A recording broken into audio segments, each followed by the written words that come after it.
বাণী অধিবাসে উচ্চারণ হবে না, এইটা হবে মহাপাপ। ভগবান শ্রীকৃষ্ণের মুখ নিঃসৃত বাণী শ্রীমদ্ ভগবদ গীতা দিয়ে অনুষ্ঠান আমাদের শুরু করা উচিত। কেন? কারণ সকল উপনিষদে দহন করে ভগবান শ্রীকৃষ্ণ এই গীতা গ্রন্থ দান করেছেন। সর্ব উপনিষদ গাবদগ্ধা গোপালনন্দন পার্থ বৎস সুধীর ভক্তা দুগ্ধম গীতা অমৃতম মহত। আর এই উপনিষদ এসেছে কোথা থেকে? বেদান্ত। নবকাকা স্বরদর্শনের কথা বলেছে, সাংখ্য যোগ ন্যায় মীমাংসা বৈশেষিক এবং বেদান্ত। অর্থাৎ বেদের যে শেষাংশ, বেদের যে দার্শনিক ভাষ্য রচিত হয়েছে সেটাই হচ্ছে উপনিষদ। এই বেদ আমাদের প্রধান ধর্মগ্রন্থ। বেদের দার্শনিক ভাষ্য উপনিষদ, উপনিষদ থেকে এসেছে শ্রীমদ্ ভগবদ গীতা। কাজেই আমাদেরকে বেদ, উপনিষদ এবং গীতা অবশ্যই অনুসরণ করতে হবে। বেদের শিক্ষা আমরা ভুলে গিয়েছি। আলোচকরা ঐক্যের কথা বলেছেন, কিন্তু ঐক্য আমাদের মাঝে থাকবে কি করে? ঋগ্বেদের দশম মণ্ডলে বলা হয়েছে, সংগচ্ছদম সম্বদ্ধম সংবমনাংশি জানতাম দেবাভাগ যথাপূর্বে সমজানাম পাশাতে।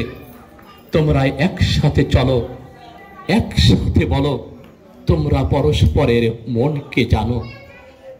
দেখেন কত সুন্দরভাবে আমাদের ঐক্যের আহ্বান জানানো হয়েছে বেদে।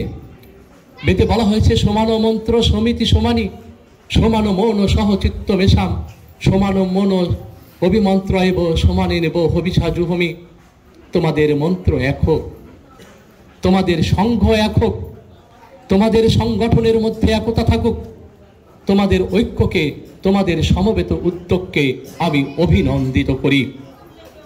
পরমেশ্বর আমাদের সমবেত উদ্যোগকে সবসময় অভিনন্দিত করেন, কিন্তু আমরা কি করি? আমরা দুর্গা পূজার সময় ভাগ হয়ে যাই, হরিসভা করব, কমিটি গঠন নিয়ে আমরা ভাগ হয়ে যাই। আমরা কি করি? মন্দিরের দখল নিয়ে আমরা ভাগ হয়ে যাই।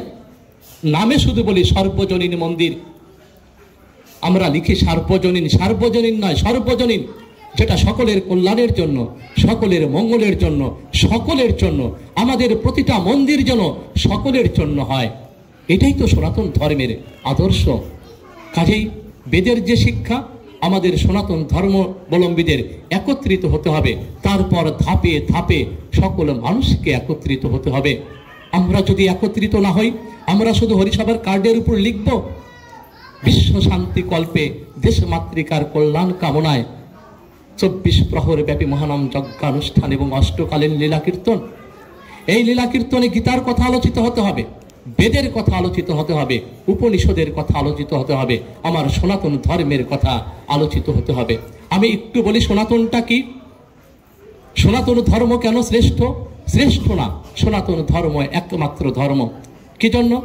ভগবান শ্রীকৃষ্ণ গীতায় বলেছেন, অছেদ্যয় মতাচ্চয় মক্লেদ্য অশস্য এবচ নিত্য সর্বগত স্থান অচলয়ম সনাতন। এইবার প্রথম সনাতন শব্দটা ব্যবহার করা হলো।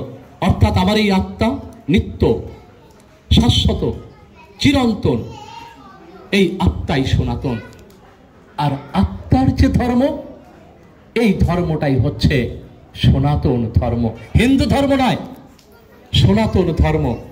আমার ভিতরে আত্মা আছে, আপনার ভিতরে আত্মা আছে, পৃথিবীর সকল মানুষের ভিতরে আত্মা আছে। আত্মার ধর্মই যদি সনাতন ধর্ম হয়, তাহলে সনাতন ধর্ম সকল মানুষের ধর্ম, সনাতন ধর্ম সকল জীবের ধর্ম। এখানে অন্য ধর্মের মানুষ হয়তো ভুল বুঝতে পারে। আমি কিন্তু বলেছি সনাতন ধর্ম এবং হিন্দু ধর্ম এক নয়। কালক্রমে অজ্ঞতাবশত, অবিদ্যাবশত আমরা আমাদের ধর্মকে বলে ফেলি শুধুমাত্র হিন্দু ধর্ম। সেই হিন্দু ধর্ম থেকে ভাগ হয়ে এখনো বৈষ্ণব হয়েছে, শাক্ত হয়েছে, কত কিছুতে ভাগ হয়েছে।